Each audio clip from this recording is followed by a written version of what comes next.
Une série Apple TV dont la diffusion est annulée quelques jours avant sa sortie, car il y a de forts soupçons de plagiat, et en plus c'est une série française qui a pour titre Traqué. Voilà l'histoire étonnante qui donne lieu à une vidéo sortant un peu de mes analyses habituelles pour s'intéresser à un cas extrêmement rare qui met la pression sur Apple, sur Gaumont, et encore plus sur les créateurs de la série en question.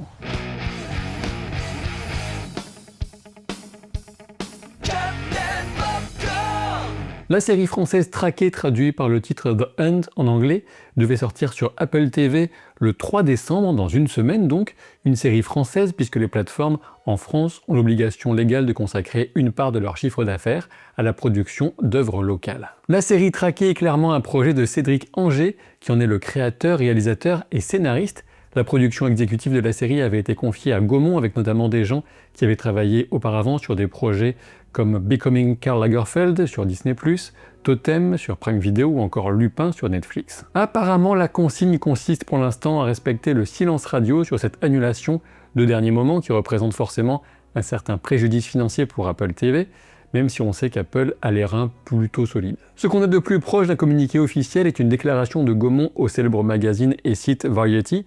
En voici le contenu en reprenant une traduction proposée dans l'article de Numérama consacré à ce même sujet. La diffusion de notre série Traqué a été temporairement reportée. Nous menons actuellement un examen approfondi afin de répondre à toutes les interrogations liées à notre production. Nous prenons très au sérieux les questions de propriété intellectuelle. Rien n'est donc encore établi, mais la suspicion de plagiat concerne le roman de Douglas Fairbairn, publié en 1973, qui a pour titre Shoot, et dont l'histoire de base semble en effet salement correspondre au synopsis de la série. Dans Traqué, on retrouve un groupe d'hommes mûrs partis chasser en montagne avec à leur tête Franck, interprété par Benoît Magimel. Sans aucune raison apparente, un autre groupe fait feu sur eux et blesse l'un d'entre eux. Le groupe de Franck réplique et abat le tireur. S'ensuit un thriller sous le signe d'une escalade de violence et de parano, avec un fond de virilisme et d'esprit de meute sans doute, mais là je commence à un peu extrapoler. Quoi qu'il en soit, ce début correspond de manière troublante à celui du livre de 73, livre qui semblait un peu inspiré de l'esprit d'un autre roman, Délivrance, et de son adaptation au cinéma, avec ce concept de groupe d'hommes dans la nature qui sont dans une violence inouïe, et justement Schutz a fait lui-même l'objet d'une adaptation filmique en 1976, un long métrage qui a rencontré assez peu de succès, que ce soit auprès du public ou de la critique. Le rapport aux armes à feu, le rôle du mâle alpha, meneur d'hommes, l'obsession de ne vivre pleinement qu'en état de guerre, voilà autant de thématiques de shoot qu'on aurait pu éventuellement retrouver dans Traqué, dont la distribution des rôles principaux n'étonne guère quand on revoit la filmographie de Cédric Angers. En effet, Mélanie Laurent, qui campe dans la série la compagne de Franck, une certaine Christelle je crois, avait le premier rôle féminin du premier film de Cédric Angers, tandis que Benoît Magimel tenait déjà le premier rôle du deuxième long métrage du réalisateur et scénariste. Les pages consacrées à la série sur les sites officiels Apple ont toutes été supprimées, de même que les bandes annonces qui ne demeurent que sur certaines chaînes qui reprennent tous les trailers. Cédric Angers avait réalisé en 2014 La prochaine fois, je viserai le cœur, qui était déjà l'adaptation d'un roman consacré à un fait divers. Le premier rôle était tenu alors par Guillaume Canet, qui revient dans le dernier long métrage réalisé par Angers, L'amour est une fête, qui date de 2018.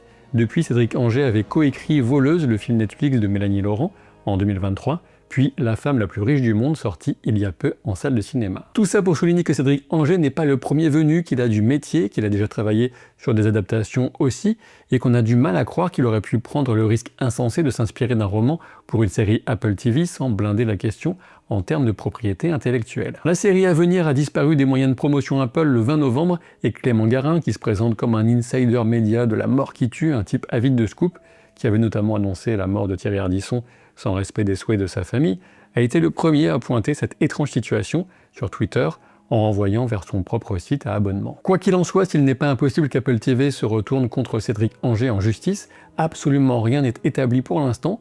On ignore si la plateforme va enterrer pour de bon la série ou tenter de trouver un accord avec les ayants droit du livre de 73, dont l'auteur est mort en 1996. Avec une pointe de cynisme, on pourrait noter que cette situation peu banale va attirer l'attention sur la série davantage que n'aurait pu le permettre toute forme de promo classique, et il n'est pas impossible qu'elle soit davantage regardée si elle venait malgré tout à être diffusée, mais pour le moment, rien n'est moins sûr. Et c'est quand même un drôle d'enchaînement pour Apple TV qui avait reporté la diffusion de la série The Savant avec Jessica Chastain dans le rôle principal, une série qui suit une spécialiste travaillant pour l'ADL, une ONG, et dont la spécialité consiste à infiltrer les groupes de haine en ligne dans l'objectif d'empêcher que ne surviennent des actions violentes. Entre la mort de Charlie Kirk et les controverses entourant l'ADL, pointées comme un soutien du gouvernement israélien, mais surtout on le suppose du fait de l'ambiance suite à l'assassinat de Kirk, Apple TV avait décidé de repousser la diffusion de la série, décision avec laquelle l'actrice principale avait indiqué ne pas être en accord malgré son respect pour la plateforme. Apple TV peut se consoler avec le succès de la série Pluribus dont les 2 premiers épisodes